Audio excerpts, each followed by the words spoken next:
Hello student and welcome to my YouTube channel learn with Priya. हमने इससे पहले की क्लास में कंपनी के बारे में जाना। आज की क्लास में हमें पढ़ना है नेचर ऑफ कंपनी, कंपनी की क्या नेचर होते हैं।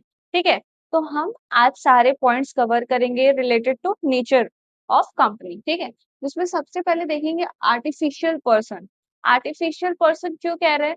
क्योंकि जो हमारी कंपनी होती है वो लॉ के द्वारा क्रिएट की जाती है, ना कि नेचर। ये क्रिएटेड है किसके थ्रू?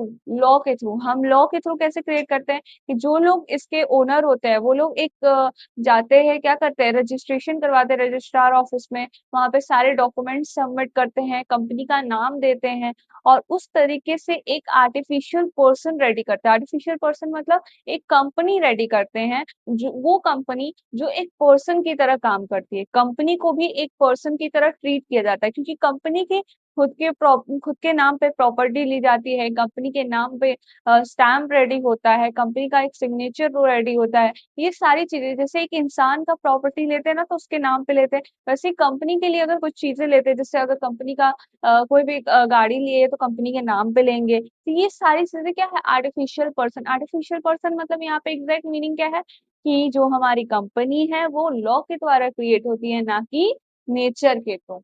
ठीक है, फिर आता है separate legal entity. Separate legal entity का मतलब ये है कि यहाँ पे जो कंपनी होती है ना, वो अपने डायरेक्टर जो मैनेजमेंट को हैंडल करता है और ओनर जो शेयर होल्डर होता है, जो शेयर होल्ड किया होता है, उससे डिफरेंट होती है। ये नहीं कि हम अगर मान लो कि अगर किसी शेयर होल्डर की वजह से कुछ होता है या शेयर होल्डर को कुछ होता है या किसी डायरेक्टर को कुछ होता है तो उससे हमारी कंपनी पे इफेक्ट पड़ेगा, नहीं। हमारी कंपनी एज कंटिन्यू करेगी अपना चीज, लेकिन उससे उसके ऊपर कोई भी अफेक्ट नहीं पड़ने वाला है किसी भी शेयर होल्डर की वजह से या फिर किसी मैनेजमेंट की वजह से। ठीक है, तो इसलिए ये सेपरेट लीगल एंटिटी हो। ऐसा नहीं है कि अगर कोई कोई मेंबर है जो इसका शेयर्स खरीद रखा है, उसको कुछ हो जाए तो हमारी कंपनी बंद हो जाएगी, नहीं, ऐसा क्यों नहीं होगा? क्योंकि अगर ऐसा होने लगे तो, क्योंकि हम जानते हैं ना कि कंपनी में बहुत लोग शेयर्स लेते हैं, बहुत लोग ओनर होते हैं, और जिस सारे लोग में से अगर किसी को कुछ होता है और हम सबके लिए अगर कंपनी अपनी बंद करने लगे तो फिर तो हमारी कंपनी रन ही नहीं कर पाएगी।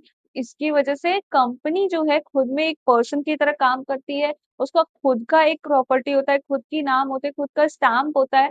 उसके लिए कोई और अदर चीजें मतलब मैटर नहीं करती, वो अपने अकॉर्डिंग काम कर रहा होता है। दूसरी चीज है लिमिटेड लायबिलिटी। लिमिटेड लायबिलिटी मतलब कि यहाँ पे जितने भी मेंबर, जो लोग शेयर्स खरीद रखे हैं, जो कंपनी का शेयर्स ले रखे हैं, जो इस कंपनी के ओनर हैं, 1% भी ओनर हैं, उनकी लायबिलिटी लिमिटेड होगी। वो जितना का शेयर्स ले रखे होंगे बस उतनी ही रिस्पॉन्सिबिलिटी उनकी है, उनकी उतनी ही लायबिलिटी है, उससे ज्यादा उनकी कोई भी लायबिलिटी नहीं है।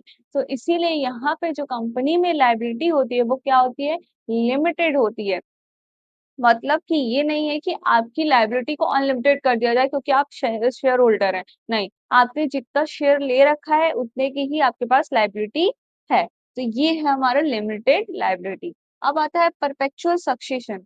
परपेचुअल सक्सेशन मतलब वही सेम चीज कि अगर कभी भी कुछ भी ऐसा होता है कि किसी को इंसॉल्वेंसी, इंसॉल्वेंसी मतलब जो बहुत ज्यादा वो हो गया हो, या फिर किसी भी मेंबर की वजह से कोई भी प्रॉब्लम मेंबर को होती है, उसकी वजह से हमारा कंपनी नहीं बंद होने वाला है, हमारी कंपनी जो है वो चलती रहेगी। इसलिए इसको बोलते हैं परपेचुअल सक्सेशन। मतलब किसी भी मेंबर की वजह से कोई भी इफेक्ट या किसी भी शेयर होल्डर की वजह से कोई भी इफेक्ट नहीं पड़ने वाला है, क्योंकि हमारी जो कंपनी है वो मेंबर से, शेयर होल्डर से, मैनेजमेंट से डिफरेंट है, अलग है, सेपरेट है, डिफरेंट है। ठीक है, सेपरेट है।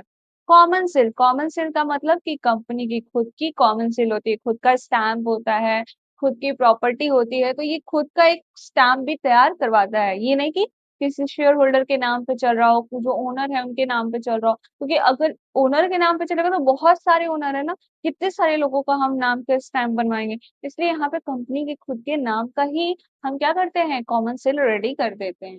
फिर आता है ट्रांसफरेटिव शेयर्स। ट्रांसफरेटिव शेयर मतलब कि हम हमको अगर मान लो हमने किसी कंपनी का शेयर ले रखा है, ठीक है, अब हमको वो शेयर नहीं चाहिए, हो सकता है हमें लॉस हो रहा है, प्रॉफिट हो रहा है, जो भी हो रहा हो, जैसा भी, हमें वो शेयर नहीं चाहिए, तो हम चाहें तो अपना शेयर किसी को दे सकते हैं, किसी को बेच सकते हैं। तो ये हमारे पास है कि हम अपना शेयर, लेकिन सिर्फ पब्लिक में, प्राइवेट में नहीं अलाउ होता है। पब्लिक कंपनी आगे चल के देखेंगे पब्लिक क्या होता है, प्राइवेट कंपनी क्या होता है, लेकिन हम इतना जानते हैं कि पब्लिक कंपनी में हम अपने शेयर्स को ट्रांसफर कर सकते हैं। अगर कोई इंसान अपना चाहे तो शेयर दूसरे को दे सकता है, उसमें कोई क्योंकि हमें क्या जो पब्लिक कंपनी होती है वो किस लिए होती है? क्योंकि उनको पैसे चाहिए होते हैं, उनको कैपिटल इन्वेस्ट कराना होता है और कंपनी बहुत बड़ी होती है ना, छोटी कंपनी तो होती नहीं है। तो बड़ी कंपनी को चलाने के लिए जितने लोग होंगे, जितना पैसा लगाएँगे, उतना ही अच्छा होगा। तो इसीलिए यहाँ पे क्या है ट्रांसमिटेड शेयर क्योंकि यहाँ पे क्या होता है हम अपना शेयर किसी को भी दे सकते हैं। यहाँ पे कैपिटल हमें चाहिए होता है। हमें कैपिटल क्यों चाहिए होता है? क्योंकि अगर हम कोई कंपनी चला रहे हैं, हमको रन करवाना है, तो बिज़नेस की तरफ वो छोटा तो है नहीं, वो कंपनी है, उसमें बहुत लोग काम करते हैं, सबका अपना-अपना शेयर्स है, सबका प्रॉफिट है, वो सब भी मिलता है। लेकिन क्या होता है कि हमें अगर हमको ऐसा नहीं है कि आपके ऊपर बाउंडेशन है कि आपने शेयर लिया है, आप किसी को दे नहीं सकते नहीं दे सकते अगर आप चाहते हैं तो। ठीक है? फिर है separation of ownership and management मतलब कि ओनरशिप और मैनेजमेंट सेपरेट होता है। ओनरशिप कौन संभालता है? तो शेयर होल्डर जिसने शेयर होल्ड कर रखा है वो ओनरशिप संभालता है, वो ओनर होता है और मैनेजमेंट कौन संभालता है? तो डायरेक्टर।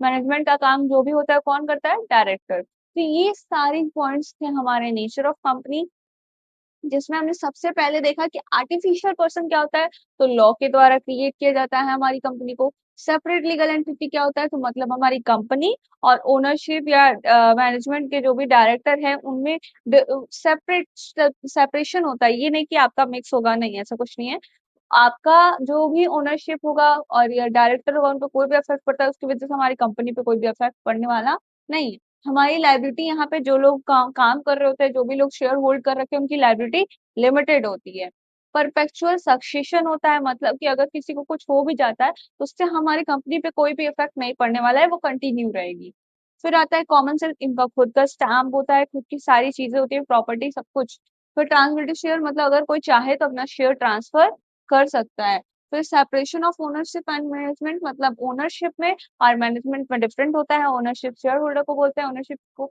ओनर कौन होगा तो शेयर होल्डर और मैनेजमेंट कौन संभालेगा तो डायरेक्टर तो ये सारे पॉइंट्स थे हमारे नेचर के होप सो आपको पसंद आए होंगे आपको समझ आया होगा ये सब अगर समझ में आया हो तो लाइक करें सब्सक्राइब करें थैंक यू